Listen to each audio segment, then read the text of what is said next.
vocês nesse evento, que eu tenho uma admiração do trabalho que vocês fazem por aqui, de estar com o meu querido amigo Theo também, com o Marisol, que eu estou conhecendo hoje, e Rafael, parceiro no projeto, e essa turma do CTA.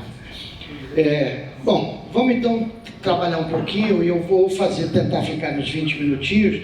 Eu vou fazer um conjunto de provocações sobre essa ideia de hackear a educação. Nós vamos primeiro imaginar que nós estamos há um ano atrás, e daqui a mais ou menos 4 horas, 5 horas, acontecerá um dos crimes mais bárbaros que esse país já viu.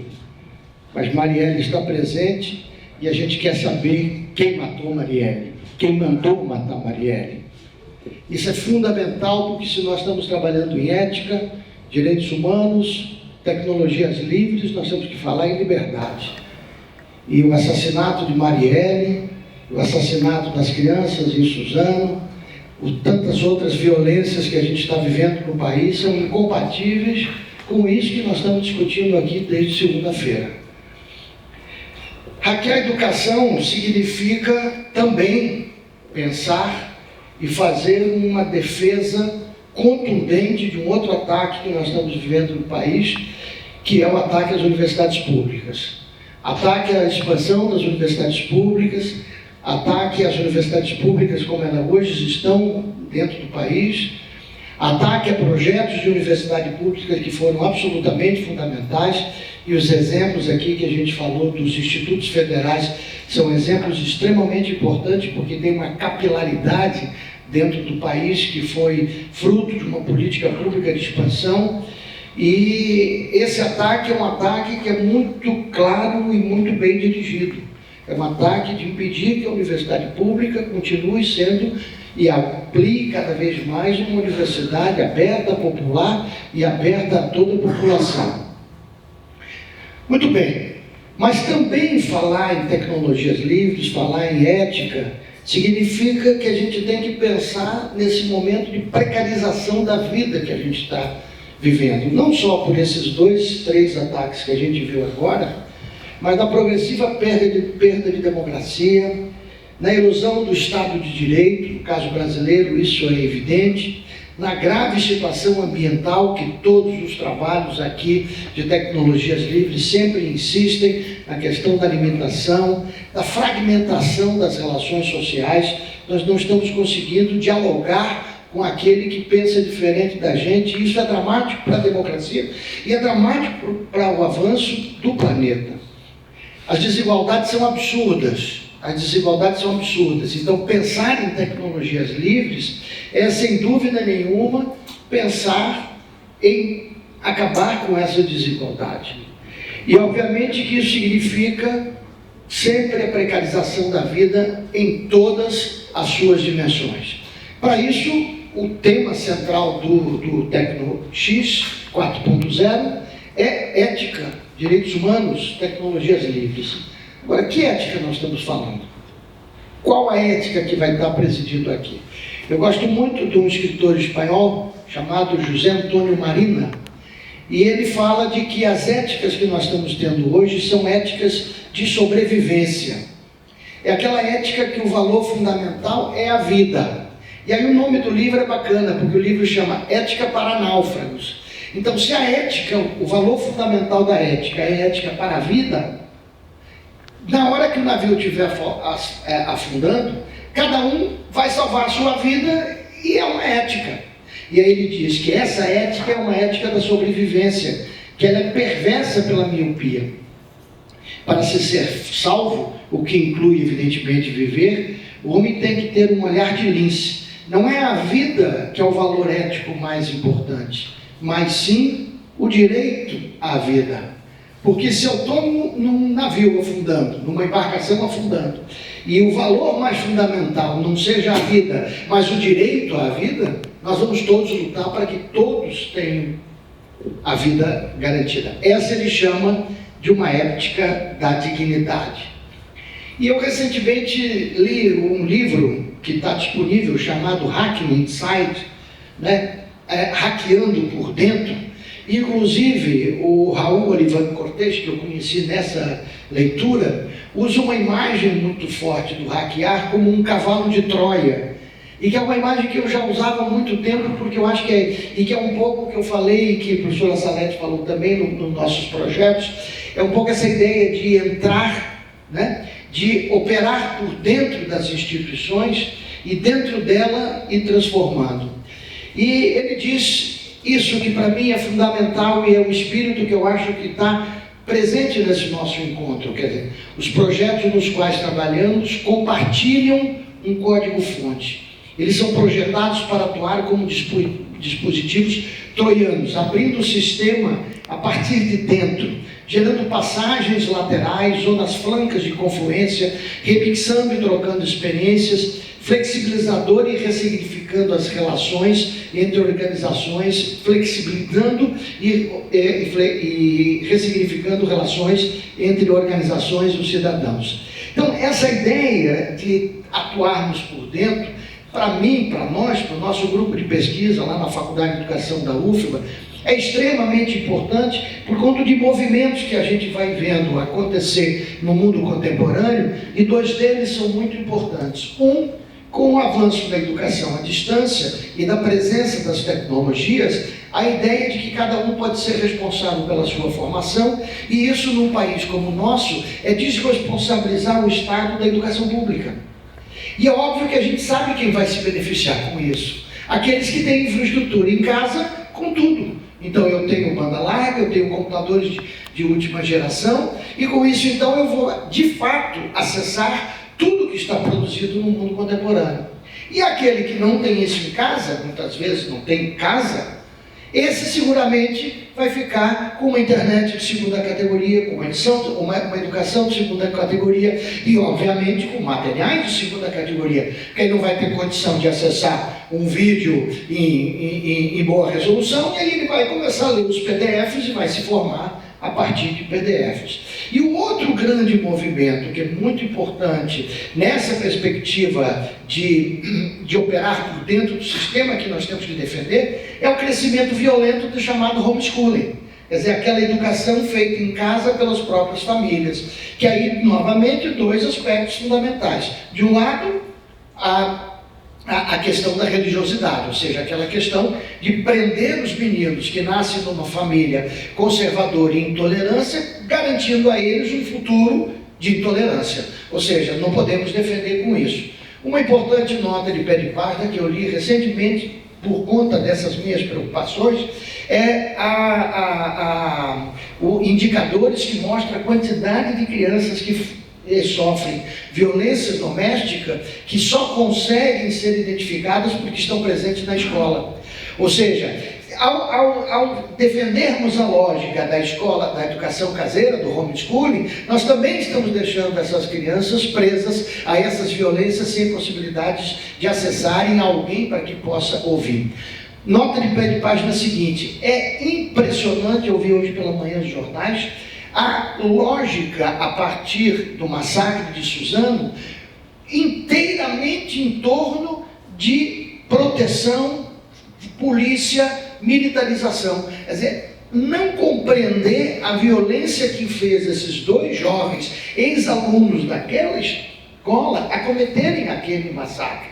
Então, essa questão passa ao largo. Então, você vai pensar na família, obviamente, vai pensar na militarização, no aumento de câmeras de segurança, no aumento de muros, como se essa fosse uma solução. E é óbvio que a gente sabe que, desta forma, nós não vamos transformar a educação e não vamos transformar a sociedade. Uma segunda frente extremamente importante nisso é o que nós vamos falando o tempo inteiro aqui no TecnoX, as redes. E sem dúvida nenhuma nós estamos com um momento em que a internet hoje é um campo em disputa.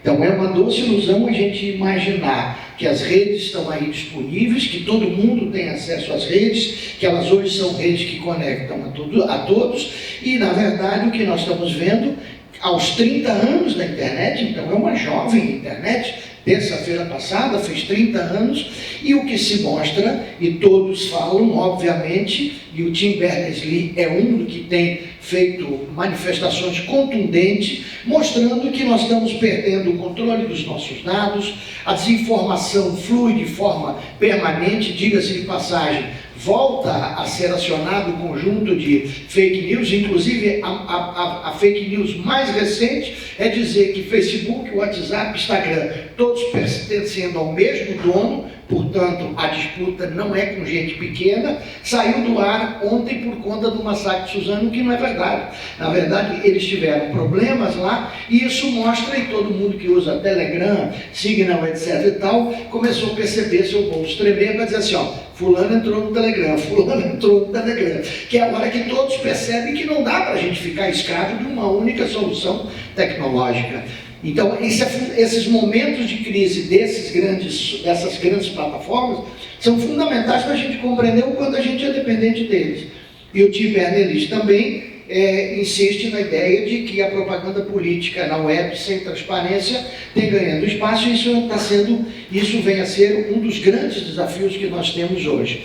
Portanto, o que me parece que é fundamental, que essa concentração de plataformas, e eu já sei que Theo defendeu que eu falasse primeiro para levantar a bola para ele, né? Porque eu sei um pouco das coisas que ele pensa sobre isso, nós estamos, na verdade, não estamos com a internet à nossa disposição.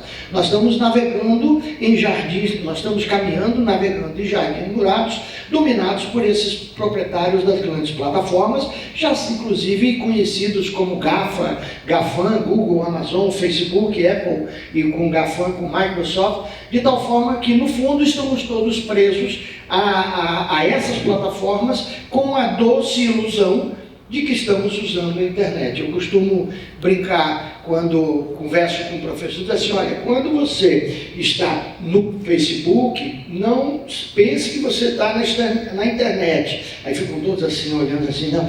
Mas a gente está aonde? Quando você está no Facebook, você está apenas no Facebook. Não é nada mais do que isso, quer dizer, então não se iludam de que aquilo ali é a internet. Aquilo ali não é a internet. Muito bem, então eu queria rapidamente passar por duas experiências que nós realizamos no nosso grupo de pesquisa, na UFBA, e que eu acho que ajuda um pouco esse debate em torno do hackear a educação. Uma foi a experiência de produzir um número chamado Em Aberto, do INEP, é uma revista acadêmica, e foi muito curioso porque quando minha colega do Conselho Editorial solicitou-nos, foi convidar para a gente escrever para uma revista de educação um número especial, coordenar, foi engraçada a forma como ela me convidou. Ela disse assim, Nelson, a gente queria que você organizasse um número do Em Aberto sobre essas coisas que você estuda, né? Essas coisas que você estuda em educação, é tecnologia livre, é comunicação entre pares, software livre, hardware livre, acesso aberto, ciência aberta, ciência cidadã. Então nós fizemos um esforço, e foi um esforço impressionante, porque nós tínhamos que lutar contra uma lógica de uma revista acadêmica de educação para convidar pessoas de diversas formações para produzirem textos para essa revista. Então nós convidamos ativistas, acadêmicos da educação, acadêmicos do software livre, ou seja, convidamos um espectro bastante grande, e foi curiosíssimo, porque com medo de que não daria, porque sempre os prazos são apertados, nós tivemos overbook, porque todos escreveram e cumpriram os prazos, coisa que eu nunca vi acontecer nos meus 44 anos de professor. Todos. Então aí terminou a gerar ciúme, porque um outro que eu havia falado, mas não formalizado, não pôde entrar. Mas na segunda parte deste livro, nós também, além de ativistas, além de gente da mão da massa,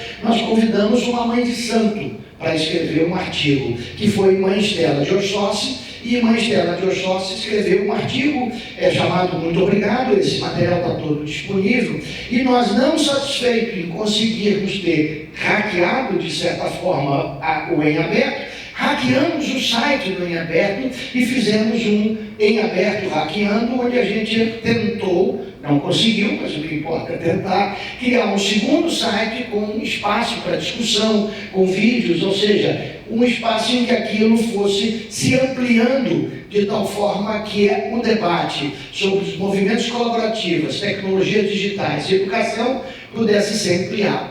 Trago esse exemplo de Mãe Estela para abrir uma frente importante nesse nosso debate e com dois aspectos que estiveram presentes na produção desse número especial. O primeiro é que nós queríamos que esse cartoon do genial Carl Gomes, certo, estivesse presente como um artigo e não como uma ilustração. Não conseguimos.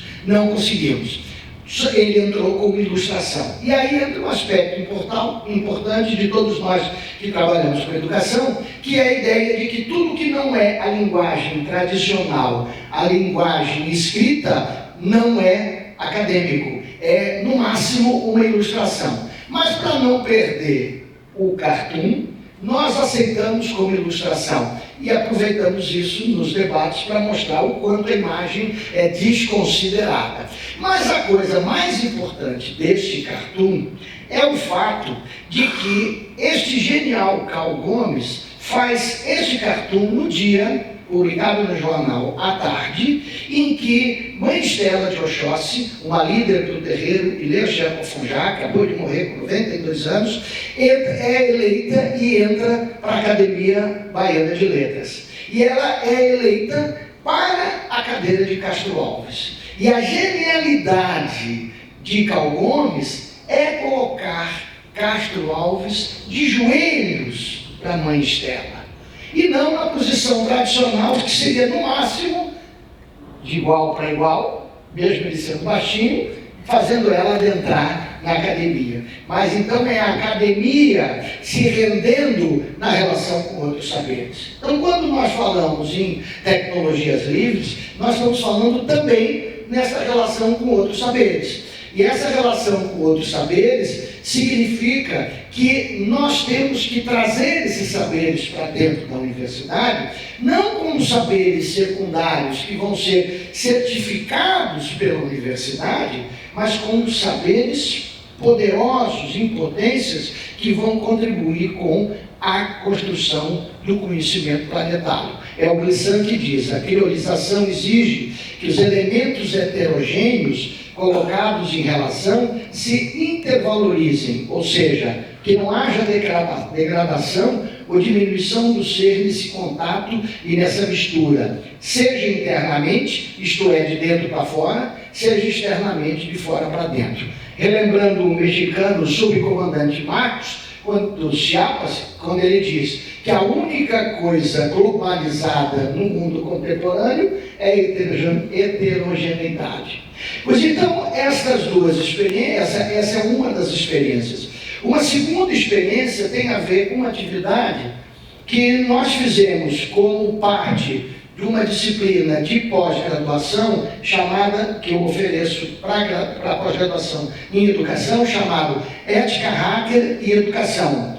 E nessa disciplina Ética Hacker e Educação, em 2012 ou 2010, não me lembro bem, nós fizemos um trabalho intenso no sentido de se relacionar com os sistemas de comunicação.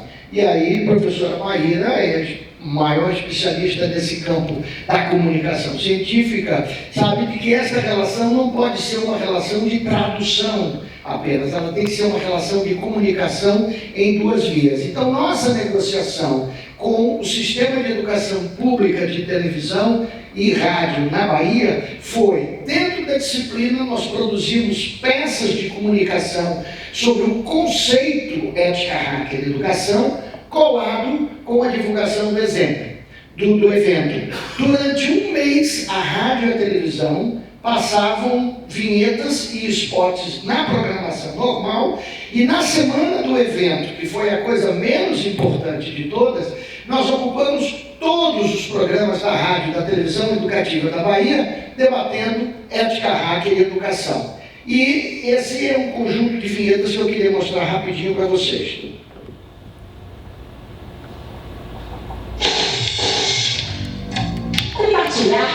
legal, tem que estar na lei. Ciência, tecnologia e cultura só se desenvolvem. Aí não vai. Ética Hacker e o desenvolvimento da ciência e da tecnologia. Palestras, vídeos e muita informação. Participe! Semana Nacional de Ciência e Tecnologia, de 18 a 24 de outubro. Promoção: Faculdade de Educação da UFBA, TVE e Educador FM. Apoio: FAPESP. Fique ligado, a colaboração faz coisas surpreendentes. Então, observem que eram duas partes. Aí eu vou agora só fazer uma montagem. Em 2005, existe o projeto Science Commons, que incentiva a livre troca de conhecimento científico no mundo. Tudo é parte da Ética Hacker. Compartilhar é legal, tem que estar na lei. De 18 a 24 de outubro. Fique ligado, a colaboração faz coisas surpreendentes. Você sabia que o trabalho colaborativo e aberto foi o responsável pelo nascimento da internet e que o software livre teve e tem um papel fundamental em todo esse processo? Em outubro, evento multimídia integrado. Fique ligado, a colaboração faz coisas surpreendentes.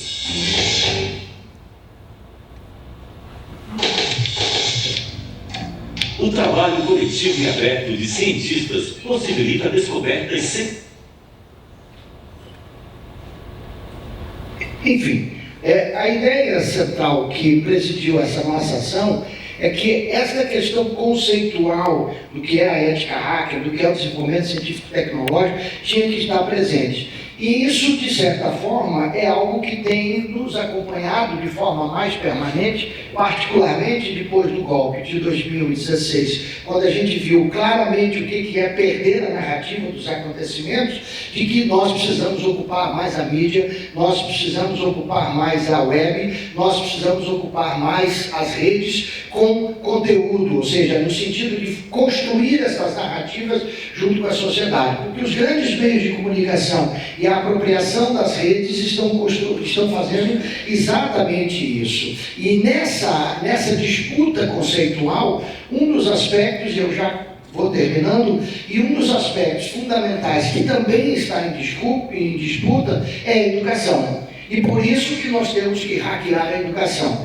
E a educação está em disputa principalmente por conta de uma presença absurda e potente e com risco de piorar nas possíveis trocas de ministro que aí vem pela frente, dos chamados reformadores empresariais da educação, que estão praticamente definindo todas as questões do campo da educação. Base Nacional Comum Curricular, sistema de avaliação, produção de materiais, enfim, é a presença muito forte dos chamados pacotes institucionais que começam a ser vendidos não só entre as escolas da rede privada, que isso já era comum, mas agora batendo as portas de secretários e prefeitos de cidade do interior com uma força absurda. E com isso vem aquilo que é, como eu brinquei dizendo assim, seja para que me chamarem para falar, eu vou bater sempre na mesma tecla, e nós precisamos superar a perspectiva instrumental da educação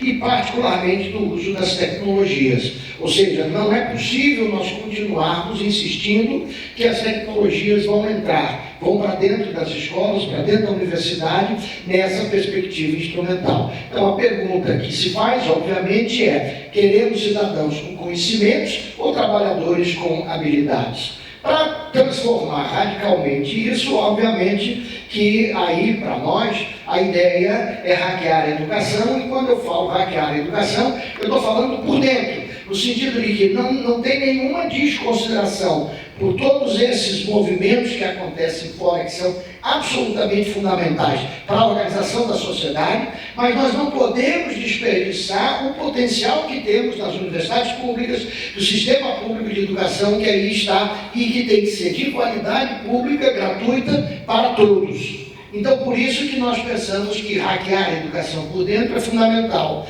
E quando falamos isso, falamos em cultura livre, falamos em inovação nesta perspectiva, não num olhar específico do mercado, conversando com Maíra, contando a primeira mesa, onde ela faz essa crítica sobre a ideia da inovação, e esta inovação significa transformar e eu estava brincando com vocês aqui no intervalo, de que depois de ver a primeira parte daqui das falas do CTA, quase que não me deu vontade de falar mais aqui, porque exatamente o que a gente está defendendo e que precisa ganhar escala é esse tipo de ação ativista. Então, os alunos e professores deixam de ser atores de um processo educacional, de um script produzido lá fora, e passam a ser autores. E com isso a gente resgata a dimensão de artesania que a educação precisa ter. Obviamente, a dificuldade é sempre escalar isso aí para um país do tamanho do nosso. E para fazer essa artesania, não resta dúvida que a solução é gambiarras, bugigangas, trapiquitanas, eu não sei como é que isso fica em espanhol, mas de qualquer forma, são essas tralhas todas que a gente tem que se apropriar, Christian mostrou aí, de tal forma a que, inclusive com isso, a gente combata a obsolescência programada e o aumento do lixo eletrônico que nós temos por aí. Portanto, é uma lógica, e com isso vou encerrando, de um remix total, quer dizer, uma sociedade, um mundo, uma ciência que considere esse remix total. E essa radical transformação da educação passa por considerá-la numa perspectiva plural. Quer dizer, não posso imaginar uma educação que seja algo pensado, definido de forma unívoca e num centro e distribuído para todo mundo executar, que é o que hoje está acontecendo. Transformando isso nessa perspectiva plural, nós vamos implantar aquilo que tem sido o mote, o mantra do nosso grupo de pesquisa, que é transformar o cotidiano na escola num círculo virtuoso de produção de culturas e conhecimentos e não de consumo de informações. Quer dizer, a mostra anterior a isso foi justamente esta perspectiva que precisava ganhar escala. E aí eu encerro dizendo que acho que estamos em universidades públicas, somos de universidades e instituições públicas de ensino superior, nós temos que resgatar o papel privilegiado das universidades. A universidade pública não é o único espaço para fazer isso, temos clareza disso, mas ele é um espaço privilegiado para fazermos isso. E Boaventura de Souza Santos diz isso muito claramente. Numa sociedade desencantada, o reencantamento da universidade pode ser uma das vias para simbolizar o futuro. E esse ranqueamento e esse encantamento da universidade só será possível se nós conseguirmos, por dentro, hackear a universidade. Obrigado, desculpe que eu falei demais.